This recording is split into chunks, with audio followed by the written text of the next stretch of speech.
अस्सलामु अलैकुम वरहमतुल्लाहि वबरकातुह। वालेकुम अस्सलाम। अरे भाई सलाम का जवाब देना वाजिब है, सलाम करना वाजिब नहीं है, सलाम का जवाब देना वाजिब है, तो आप लोग जवाब दें। बिस्मिल्लाहिर्रहमानिर्रहीम। अल्हम्दुलिल्लाहि रब्बिल आलमीन वस्सलातु वस्सलामु अला सय्यिदिल मुरसलीन व अला आलिहि व सहबिहि अजमईन, अम्मा बाद। अऊज़ु बिल्लाहि मिनश शैतानिर रजीम। बिस्मिल्लाहिर्रहमानिर्रहीम। या अय्युहल्लज़ीना आमनु उदखुलू फिस्सिल्मि काफ़्फ़ा वला तत्तबिउ खुतवातिश शैतान इन्नहु लकुम अदुव्वुम मुबीन। सदर मोहतरम, उलमाए किराम, मेरे भाइयों बुजुर्गों, मेरी पर्दा नशीं माँ और बहनों, अब आवाज़ बहुत कम कर दिया है भाई, आवाज दो, ज्यादा इको कम करो। इको कम कीजिए, आवाज़ दीजिए। मेरे भाइयों और बुजुर्गों, इस वक्त हमारे सामने उलमा और तलबा की बड़ी तादाद नज़र आ रही है। औरतें भी मौजूद हैं और बड़ी तादाद में ये मजमा भी है।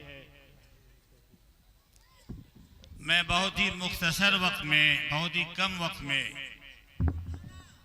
तीनों तरह के लोगों को पैगाम देना चाहता हूँ, लेकिन इसका ये मतलब नहीं है कि जिस तबके को मैं पैगाम दूँ दूसरा तबका बात ही न सुने।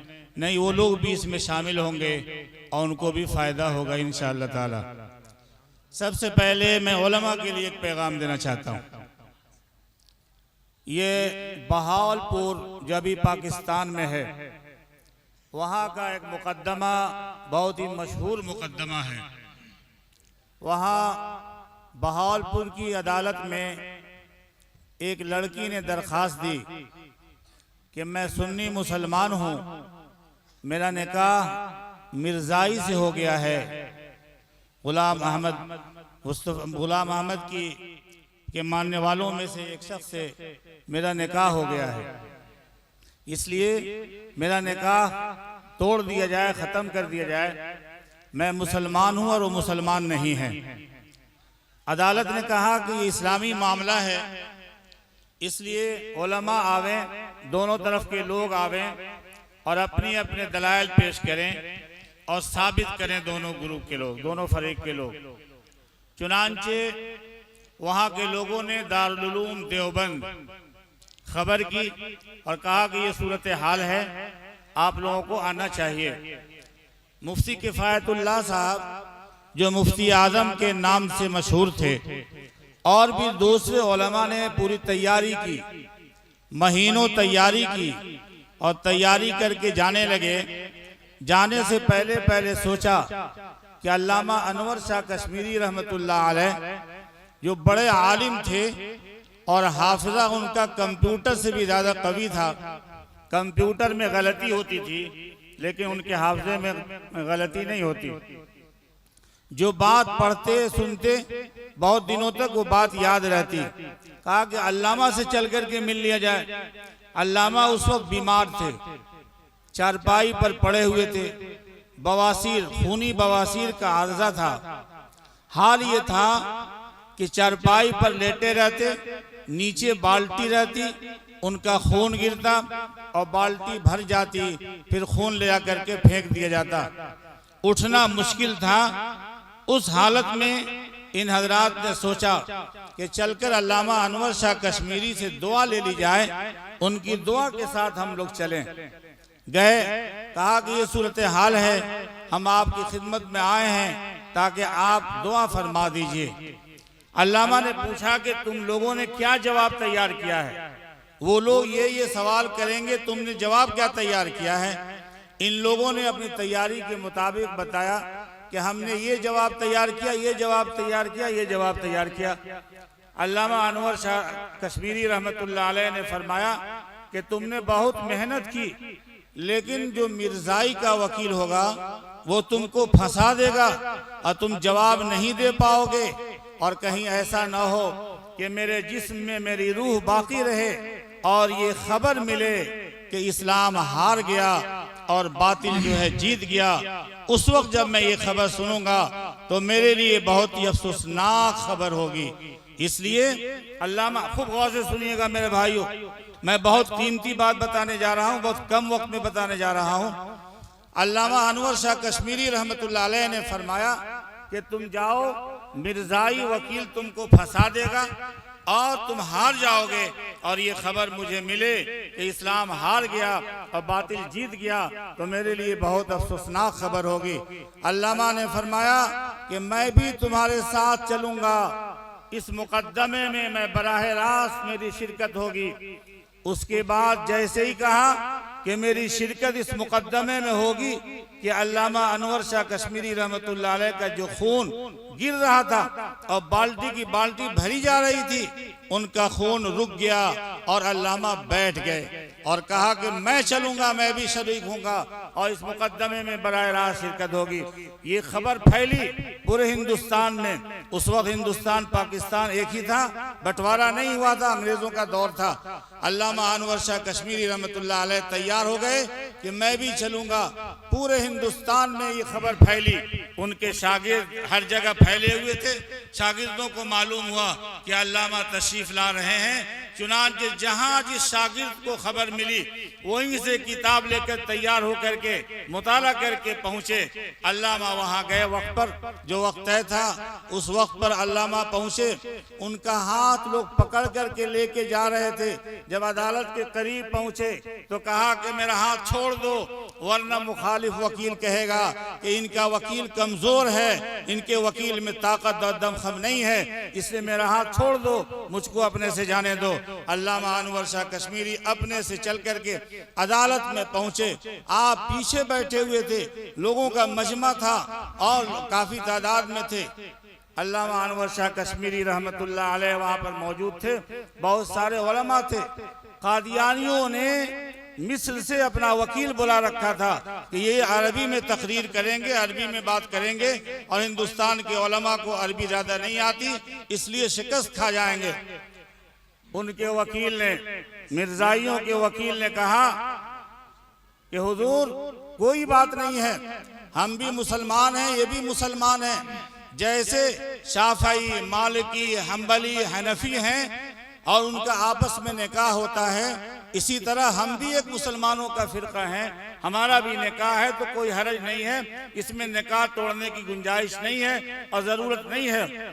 और ये फरमाया, उनके वकील ने कहा कि देखिए, खुद इमाम गजाली अलैहिर्रहमा ने लिखा है कि ख़त्म नबूवत की जितनी रिवायात हैं, जितनी हदीसें हैं, सब के सब कमज़ोर हैं, सब के सब ज़ईफ़ हैं, और ज़ईफ़ रिवायत से कोई इस्तिदलाल नहीं किया जा सकता है, ज़ईफ़ रिवायत से कोई दलील नहीं पकड़ी जा सकती है।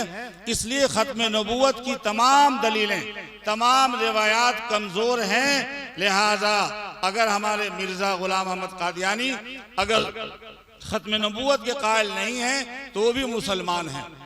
और ये कहा कि शरह सुल्लमुस सुबूत की जो शरह है, उस सुल्लमुस सुबूत की जो शरह है, ये फवातिहुर रहमूत, उसके अंदर लिखा हुआ है कि इमाम गजाली ने तमाम रिवायात को ज़ईफ़ करार दिया है। मेरे भाइयों, आप गौर से सुनिए। अल्लामा अनवर शाह कश्मीरी खड़े हुए और कहा कि हुजूर, ये वकील अदालत को डार्क में रखा है, अदालत को धोखा दे रहा है, अदालत को धोखे में रखा है, तारीख में रखा है, ये गलत बोल रहा है। इसके हाथ में ये किताब मौजूद है, ये इमाम गजाली ने ये नहीं लिखा है कि ख़त्म नबूवत की रिवायात ज़ईफ़ और कमज़ोर हैं, बल्कि इमाम गजाली ने लिखा है कि जिन लोगों ने कहा कि ख़त्म नबूवत की दलीलें और हदीसें कमज़ोर हैं, उनकी बात कमज़ोर है। क्या कहा कि इमाम गजाली ने लिखा है कि जो लोग कहते हैं कि ख़त्म नबूवत की हदीसें कमज़ोर हैं, उनकी बात कमज़ोर है, उनकी बात कमज़ोर है, उनकी बात मानने के लायक नहीं है। उस वकील ने कहा कि हमारे पास किताब मौजूद है, उसमें तो ये बात नहीं लिखी हुई है जो आप कह रहे हैं। अल्लामा ने कहा तुम झूठ बोल रहे हो, तुम्हारे हाथ में किताब है, मैं सफ़ा नंबर बताता हूँ, सतर नंबर बताता हूँ, पढ़ के बताता हूँ, तर्जमा करके बताता हूँ, तुम्हें मालूम हो जाएगा कि मैं जो कह रहा हूँ सही है। आपने बताया, फरमाया कि सफ़ा नंबर, इस किताब का सफ़ा नंबर ये उल्टो और सतर नंबर ये देखो। अब मैं किताब मैं इबारत पढ़ रहा हूँ, उसको सुनो। अल्लामा इबारत सुनाने लगे और उसका तर्जमा करके बताने लगे। जब जज ने ये बात सुनी तो अल्लामा से कहा कि आप आगे तशरीफ लाएं, आप आगे तशरीफ लाएं। और ये कहा कि इस कादियानियों के वकील ने हमको धोखे में रखा, इसलिए अब इसके बाद इनको बात करने की इजाजत नहीं होगी। अब आप सिर्फ आप बात करेंगे, आप दलाइल देंगे। अल्लामा खड़े हुए और कुछ तमहीदी बातें कही। उनके वकील ने कहा कि आप तमहीदी बात कर रहे हैं, आप मुद्दा पर आइए, दलाइल पेश कीजिए। अल्लामा ने जो फरमाया सुनिए मेरे भाइयों। अल्लामा ने कहा कि जब दावा की जरूरत पड़ेगी और जब दलाइल मैं दूंगा तो अदालत का कमरा तंग पड़ जाएगा। जब मेरे दलाइल शुरू होंगे तो अदालत का कमरा कम पड़ जाएगा, तंग पड़ जाएगा। कहा कि ठीक है, आप दलाइल दीजिए। कहा कि तमहीद तो मुतकल्लिम के लिए हुआ करती है, दलाइल और मुद्दा की बात तो बाद में आती है। अल्लामा अनवर शाह कश्मीरी रहमतुल्लाह अलैह ने 5 घंटे तक तकरीर फरमाई सिर्फ खत्म नबूवत के इस बात पर, और ये फरमाया कि यह अकीदा फर्ज है, जरूरी है। अगर खत्म नबूवत के अकीदे के खिलाफ अगर कोई बात करता है तो वो मुसलमान नहीं है, वो गैर मुस्लिम है। 5 घंटे तक तकरीर की। उसके बाद जो जज ने, अंग्रेज जज था, उसने जो फैसला लिखा, उस फैसले में लिखा कि ये अनवर शाह कश्मीरी, मोहम्मद अनवर शाह, ये जब तक इस्लाम में रहेंगे, जब तक जिंदा रहेंगे, उस वक्त तक कोई अपने दलील से इस्लाम को ये कंडम नहीं कर सकता और इस्लाम के खिलाफ कोई दलील पेश नहीं कर सकता। और ये फरमाया कि अल्लामा आपका हाफिजा तो कंप्यूटर से भी ज्यादा कवी है, कंप्यूटर फेल हो सकता है लेकिन आपका हाफिजा फेल नहीं हो सकता। अल्लामा उस उम्र में उनके जो हाफिजे ने काम दिया। और ये फरमाया कि सफ़ा नंबर उलटिए, सतर नंबर उलटिए, इबारत पढ़ के सुनाना शुरू किया और तर्जमा सुनाना शुरू किया। मेरे भाई और बुजुर्गों, उलमाए किराम, मैं आपसे एक बात कहना चाहता हूँ कि अल्लामा अनवर शाह कश्मीरी का आखिरी वक्त था जब उनके बारे में दारुल देवबंद में तकरीबन 2:30-3 बजे ये हंगामा हुआ कि अल्लामा का इंतकाल हो गया। अल्लामा का इंतकाल हो गया। अल्लामा शब्बीर अहमद उस्मानी उनके शागिर्द दौड़े दौड़े खानकाह में गए जहां हजरत अल्लामा अनवर शाह कश्मीरी रहा करते थे। वहां जब पहुंचे तो देखा कि अल्लामा ये शामी जो फतावे की किताब है, मुफ्तियाने किराम फतवा, वो किताब को देख करके फतवा लिखते हैं, देखा कि शामी का मुताला फरमा रहे हैं। बहुत ही अदब के साथ अंदर गए, सलाम किया।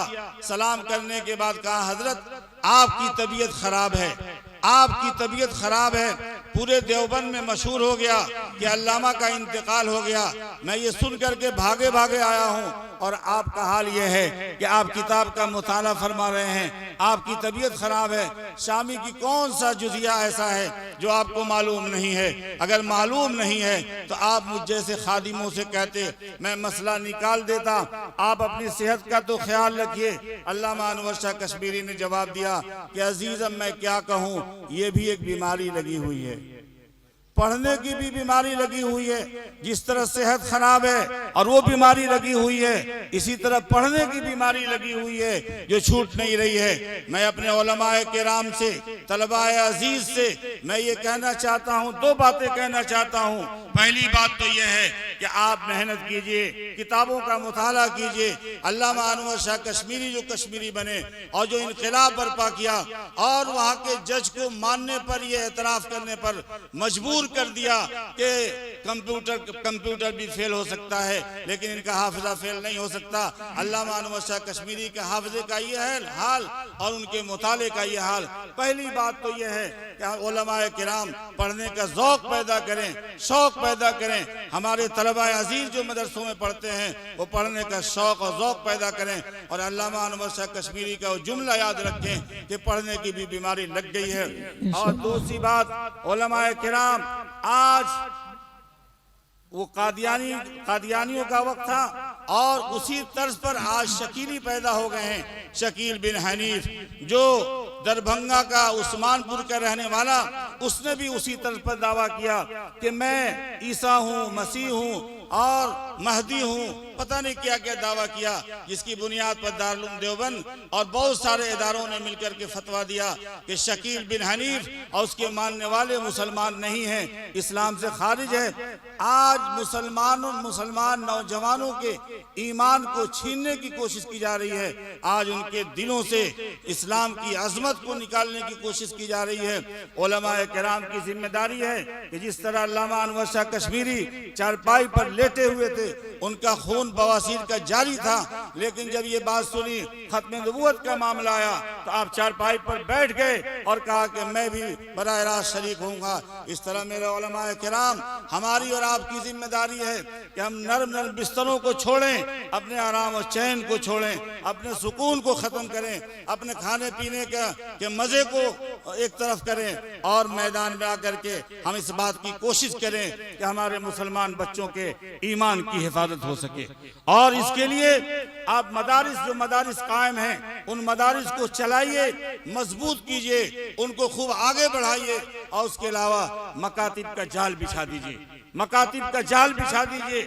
मस्जिद मस्जिद, मोहल्ला मोहल्ला, गांव गांव, जहां पर मौका मिले आप मकतबों को कायम कीजिए, मकातिब का जाल बिछा दीजिए। हमारे मुसलमान बच्चों के ईमान की हिफाजत इन मकातिब के जरिए से हो रही है और आने वाले दिनों में जब बड़े बड़े मदरसों में कहीं ताले लग गए तो उस वक्त भी इन मकातिब के जरिए से ईमान की हिफाजत हो सकेगी इंशाअल्लाह। मौलाना शेख ज़करिया इस वक्त जो दारुल नदवतुल उलमा में शेखुल हदीस हैं, वहाँ गए थे बांदा हथौड़ा मदरसे में खत्म बुखारी में, मैं भी गया था। उन्होंने फारिग होने वाले उलमा से कहा, तलबा से कहा कि अजीज़ान गिरामी, आप जाओ, जहाँ जरूरत हो वहाँ मकतब कायम करो। और ये बताया कि बड़े बड़े मदरसों में हाफिज बनाया जाता है, कारी बनाया जाता है, आलिम बनाया जाता है, मुफ्ती बनाया जाता है, लेकिन मुसलमान नहीं बनाया जाता। ये बताया कि मकातिब में वहाँ हाफिज, कारी, आलिम, मुफ्ती नहीं बनाते, लेकिन वहाँ मुसलमान बनाते हैं। पहला कलमा, दूसरा कलमा, तीसरा कलमा, चौथा कलमा, पांचवा कलमा कहाँ याद कराते हैं? मदरसों में याद नहीं कराते, मौका नहीं मिलता किताबों से, ये तो मकातिब में याद कराते हैं। और जनाजे की दुआ, तहियात, दरूद शरीफ, बैतुल खला में दाखिल होने की दुआ, उससे निकलने की दुआ, सोने की दुआ, सोने से उठने की दुआ कहाँ याद कराते हैं? मकातिब में याद कराते हैं। इसलिए मकातिब को मजबूत कीजिए, मकातिब का जाल बिछाइए। उलमाए किराम, आप आइए मैदान में और मैदान में आकर के आज कोशिश कीजिए, फिक्र कीजिए। जैसे अल्लामा अनवर शाह कश्मीरी रहमतुल्लाह अलैह ने साफ कह दिया कि मैं भी चलूंगा और उसकी बरकत से उनका खून रुक गया था, इसी तरह हमको भी मैदान में रहना पड़ेगा इंशाअल्लाह। और दूसरा पैगाम मैं अपनी माँ और बहनों को देना चाहता हूँ। मेरी माँ और बहनें, आपके लिए ईमान के बाद सबसे बड़ी दौलत और सबसे बड़ी नेमत है कि आप अपनी इज्जत व आबरू की हिफाजत कीजिए। आप अपनी इज्जत व आबरू की हिफाजत कीजिए। आज हमारी नौजवान लड़कियां फला बनने के लिए स्कूलों में और कॉलेजों में जाती हैं, बेपर्दा जाती हैं, बेहयाई के साथ जाती हैं।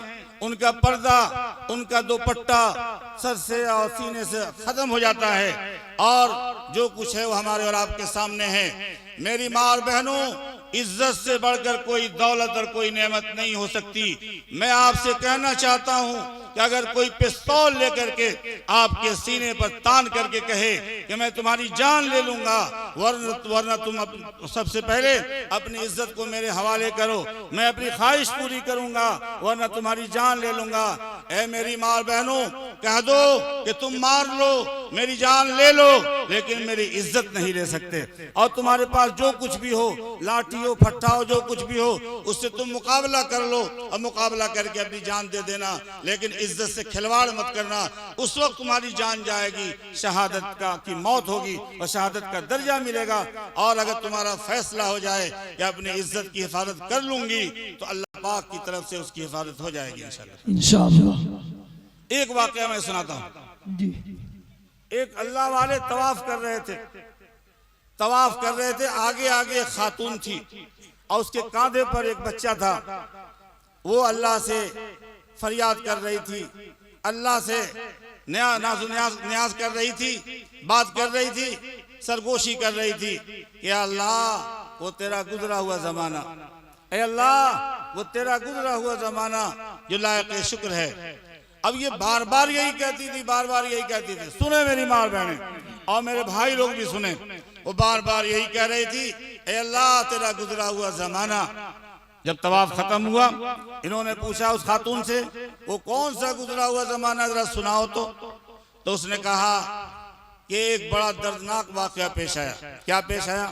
कहा कि मैं जहाँ ये कश्ती पर सवार होकर के समंदर पार कर रही थी, मेरा ये बच्चा था, मैं थी, लोग थे, कश्ती डूब गई, कश्ती डूबी, तमाम लोग डूब गए, सिर्फ एक पटरे पर मैं थी और मेरा ये बच्चा था। हम लोग बहते हुए जा रहे थे, इतने में देखा कि एक हबशी गुलाम एक दूसरे पटरे पर सवार है और वो भी आ रहा है, पानी पार करते हुए, चीरते हुए मेरे पास पहुंचा और पहुंच करके अपना पटरा छोड़ दिया और मेरे पटरे पर सवार हो गया और गलती का इरादा कर लिया कि मैं गलत काम करूंगी।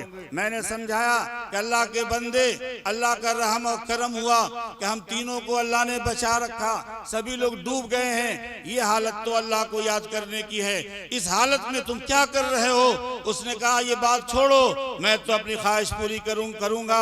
उसके बाद उस खातून ने बच्चा जो सो रहा था उसको चींटी काटा और उसको जगाया, वो चीखने चिल्लाने लगा। खातून ने कहा कि जरा सुला लेने दो, जब बच्चा सो जाए तो जो करना हो करना। उसके बाद बच्चे को पकड़ा और पकड़ करके समंदर में फेंक दिया। पटरे पर वही था और ये थी, फिर अपना हाथ बढ़ाना चाहा। उस खातून ने दिल में अल्लाह को याद किया और कहा कि अल्लाह इस वक्त मेरी इज्जत बचाने वाला तेरे सिवा कोई नहीं है, मैं हूं और ये हबशी है और मेरा बच्चा समंदर में चला गया है। ऐ अल्लाह तू ही मेरी इज्जत की हिफाजत करने वाला है, ऐ अल्लाह तू मेरी इज्जत की हिफाजत कर ले।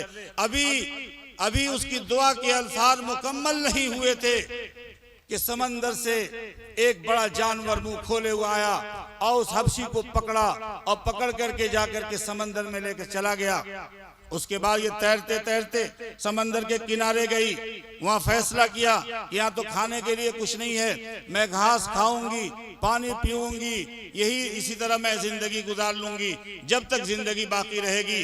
इतने में देखा कि एक कश्ती, बड़ी कश्ती पर कुछ लोग जा रहे हैं। एक पत्थर पर सवार होकर के, टीले पर सवार होकर के कपड़े से लहराया। उन लोगों ने कहा कि लगता है कोई औरत है। उसमें से छोटी सी कश्ती निकाल करके 2-3 आदमी इसके पास आए और इसको लेकर के गए। जैसे ही उस बड़ी कश्ती में ये पहुंची कि अल्लाह की कुदरत का नजारा देखा कि मेरा बच्चा इस कश्ती में मौजूद है। जैसे ही देखा कि मेरा बच्चा कश्ती में मौजूद है, बच्चे को सीने से लगाया और प्यार और मोहब्बत करने लगी और कहने लगी मेरा लाड तुम छोड़ दे। नहीं, अरे बता, अरे शायरों को आप आधा घंटे 1 घंटा दीजिए तो हम लोगों को कम से कम। नहीं अपने वाक़या इस्लाह मुआशरा तो कुछ तो सुन लीजिए। जी बिल्कुल। हम जैसे कमजोरों को भी सुन लीजिए। नहीं ऐसी बात नहीं। बड़े लोग तो आएंगे ही इंशाअल्लाह ताला।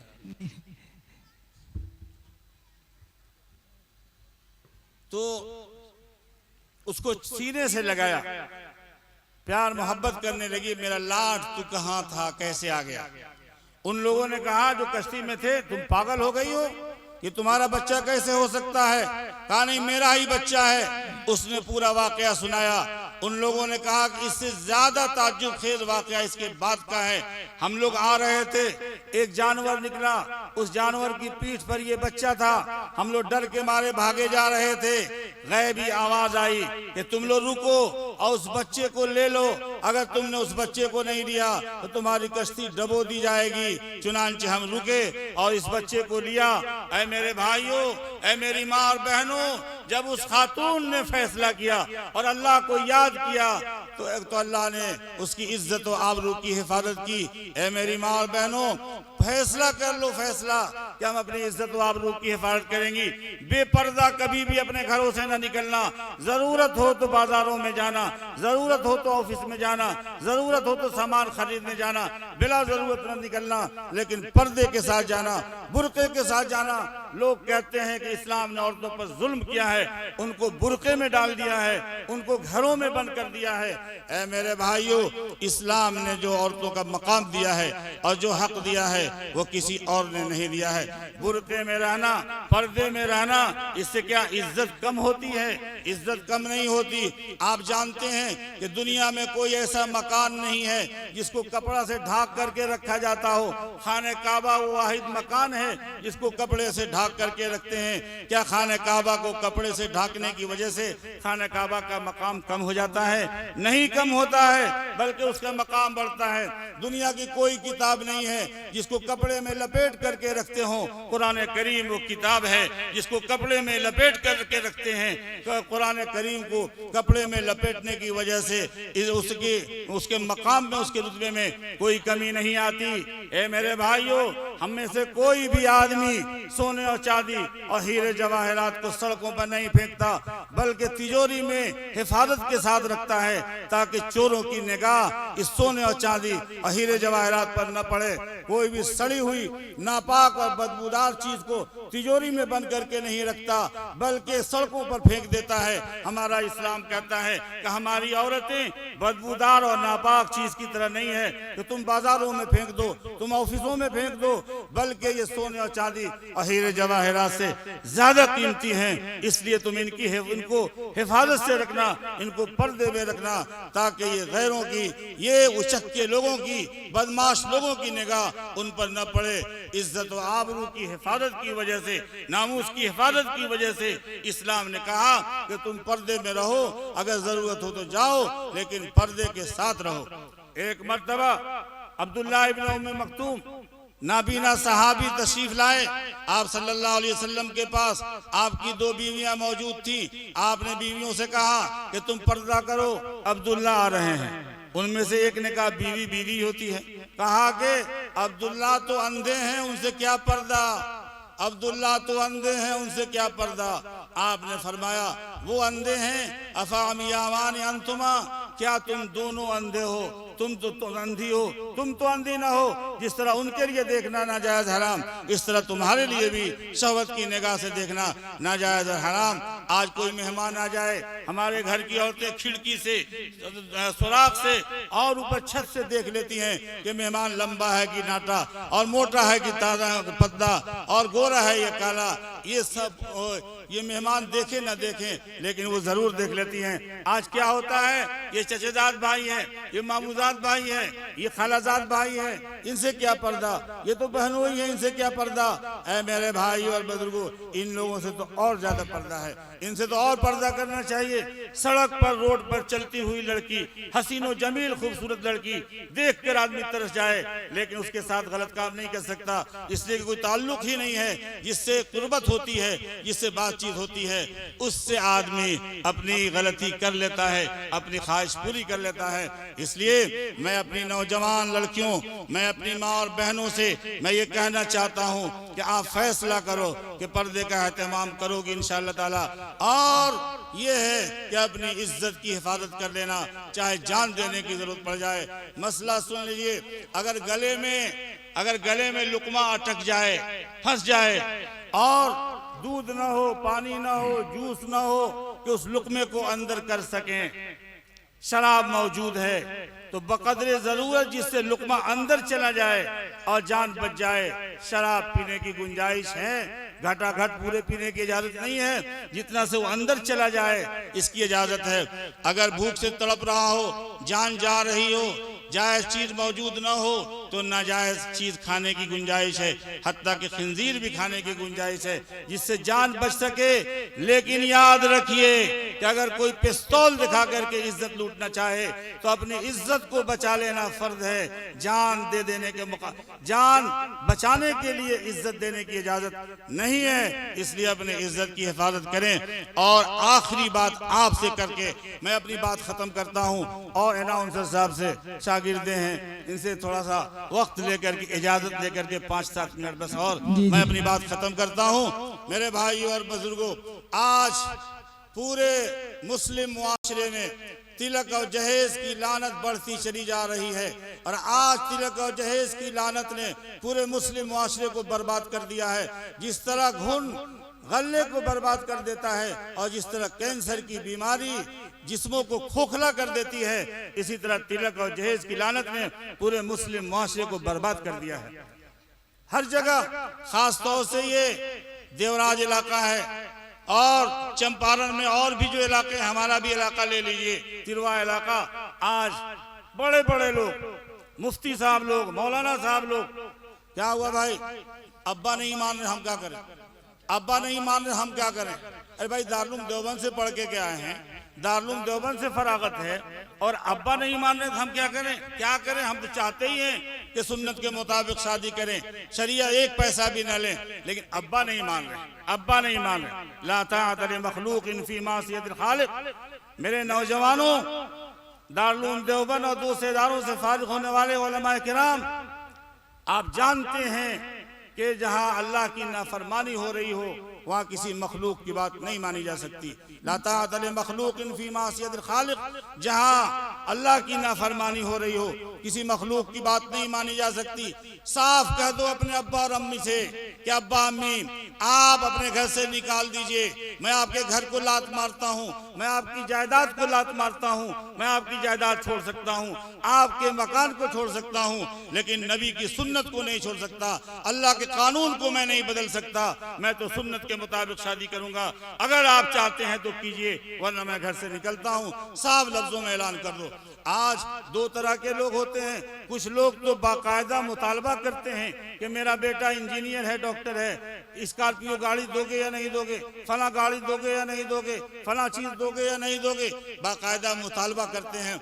और कुछ लोग जो होते हैं वो बड़े शरीफ लोग होते हैं, बड़े नेक लोग होते हैं, जमात में निकले हुए, कई चिल्ला लगाया, हज करके आए, 3,000 2 हज करके आए, उनके पास मामला आता है तो कहते हैं भाई साहब हम तो सुन्नत के मुताबिक शादी करेंगे। 3 चिल्ला लगाया है, सुन्नत के मुताबिक शादी करेंगे, हम तय कर लिया। और 2 हज करके आया है, हम तो सुन्नत के मुताबिक शादी करेंगे, एक पैसा भी नहीं लेंगे, मगर एक पैसा भी नहीं लेंगे, मगर क्या, गाड़ी चाहिए। वो लड़का जो है ऑफिस जाएगा, पैदल जाएगा या गाड़ी से जाएगा, आप सोचिए। ये 2 चक्के वाली गाड़ी से, 4 चक्के वाली गाड़ी से जाएगा, जीप देंगे, बोलेरो देंगे, स्कॉर्पियो देंगे, ये आप समझिए हम तो सुन्नत के मुताबिक शादी करेंगे। और आपकी बेटी मेरे घर में आएगी तो जमीन पर सोएगी, चारपाई पर सोएगी, चटाई पर सोएगी, पलंग पर सोएगी, आप सोचिए हम तो सुन्नत के मुताबिक शादी करेंगे।